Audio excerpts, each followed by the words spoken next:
All right, guys, hold on to your flower crowns. We're in for a wild ride today. I'm Tina, the owner of Woodstock Flower Farm here on the south coast of New South Wales, Australia. And for all my new buds tuning in, welcome to my channel. Today, I'm about to give you the ultimate behind the scenes flower farm tour of my cut flower farm. And later on, I'm gonna make a little vase arrangement using all the flowers from my farm. So grab your virtual sunscreen and let's get growing. So starting from the top here, to make it easier for everyone, we've started to call this area at the top Plot A. It was getting really confusing calling it things like up by the shed or by that tree, and we just had to change it. So to make things easier for everyone, it's now called Plot A.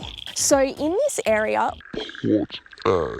we've actually raised the beds up about 30 centimeters off the ground because this area was really flat and it was actually starting to pool with a lot of water here. So raising the bed up has allowed us to plant bulbs and plants without having to worry about them rotting here because it is just a very well drained area now. So over here in this area, we have planted about 60 dahlia bulbs, which are thriving beautifully. If you're looking to plant some dahlia bulbs, you should definitely consider an area like this. These dahlia bulbs need a well-drained soil area, so this area is perfect for them. Plus, since it doesn't get too cold here over winter, we actually leave our dahlia bulbs in the ground and they don't rot. We only ever get a really light frost in this area here. So we've also added some zinnias and some amaranth in this area to create a fun mix of colours here. As we are a U-pick flower farm, I think it's a beautiful thing to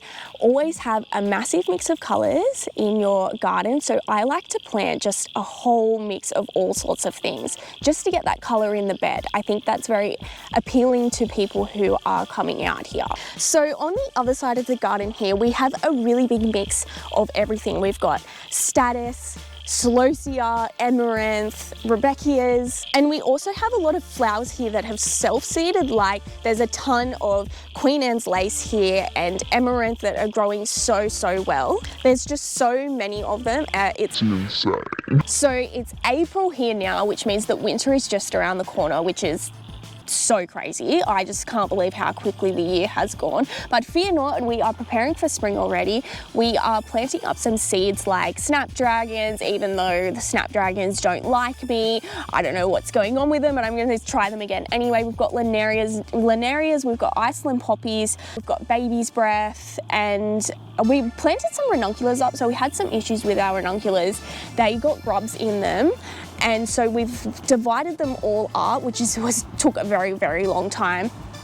And we've taken the corms away and we've just got little roots left on the ends of some of the plants, and we've potted them up and we're hoping for the best. I'm not sure if we're going to have any flowers from them this year, which is a really big shame, but we're trying to save them. And we don't want to plant the corms in the ground because we don't want the grubs to spread. So that's where we're at with the ranunculus. But on the bright side, we have planted some straw flowers in the ground already. I have tons more to do, but they're looking really good. Okay, so I've been thinking, whenever I say that to mum and dad, they're like, no, what's she thinking about now? But I had a thought and I want to share it with you all with this space up the top here. So as I'm a U-pick flower farm, this top section is the first section that you see when you come into our property. So I wanted to make it a really impacting area for people when they're coming out here. So I was wondering, maybe you had some ideas on what I should do up here in the terms of design and plants. I was thinking of putting dahlias up the whole length, so when they drive in they just see dahlias. But if you have any ideas, I would love to hear them. Pop them down in the comments below and let me know what you think. I've also started 2 beds here that I was thinking of putting annuals in, so they'll be easier to look after, and then this section that is raised up the top here can be more for perennials. I don't know, let me know what you think. I'd like to hear. Oh my gosh, it's so muddy here. It is so muddy here right now. We've had so much rain and it's like the worst ever. And before we move on to the next area, I just want to show you first over the mountains in the sunrise and the alpacas sitting in the paddock. It looks super amazing, and I'll just quickly show you that. They look so good. It's all misty and foggy, and the alpacas just hanging out here. And there's a little baby one down there, which is so cute. Hello? Hello? Hi? They're like, go away. Okay, so let's shift our area to plot B now. This area has really good soil. It's been here since we've had the place, so 6 years or so.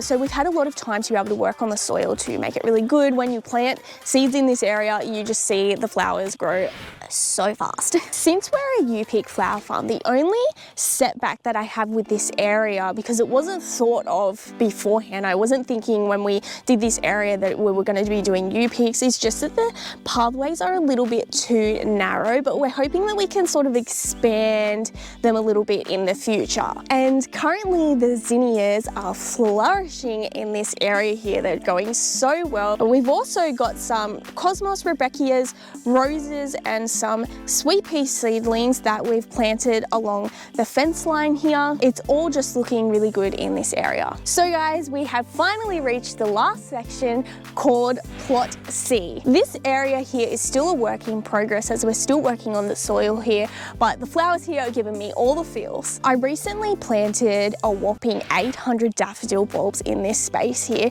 but like seriously, who doesn't want to wake up in the morning to a sea of just yellow flowers? I'm just so excited for that. I can't wait to show you all. And also next summer we'll be planting a lot more dahlias through this area. Okay, so let me take you back to the good old days of 2022 when we had so much rain. It was unbelievable.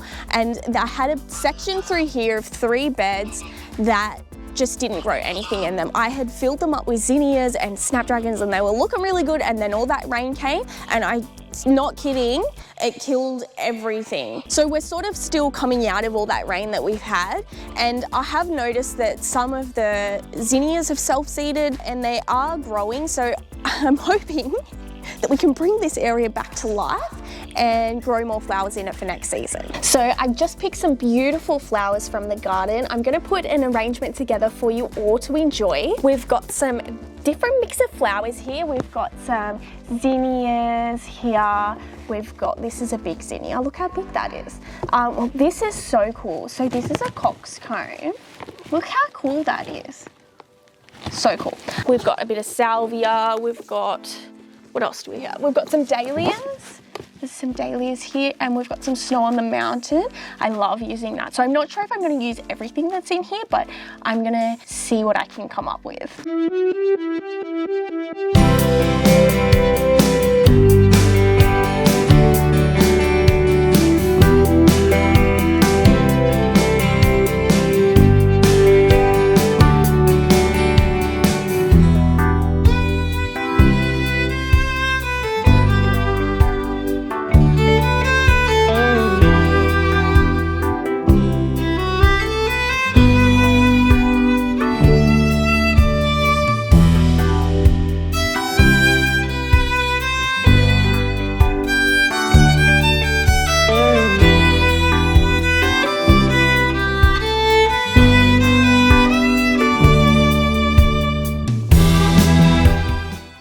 So this is what I've come up with today. I love being able to pick the flowers directly from the farm and being able to make a little bouquet to bring up inside. Well guys, it's time to bid farewell to our beautiful flower farm tour. We're always happy to hear from you guys, so hit us up with any questions or comments that you may have in the comment section below, and let me know if you liked the arrangement or not, or what you would have done differently. We always appreciate hearing what's on your mind, so keep them coming. Thanks for tuning in and stay tuned for our next adventure. Until then, keep on blooming. Oh my gosh, it's freezing this morning. I'm losing circulation in my hands. Oh, it's freezing.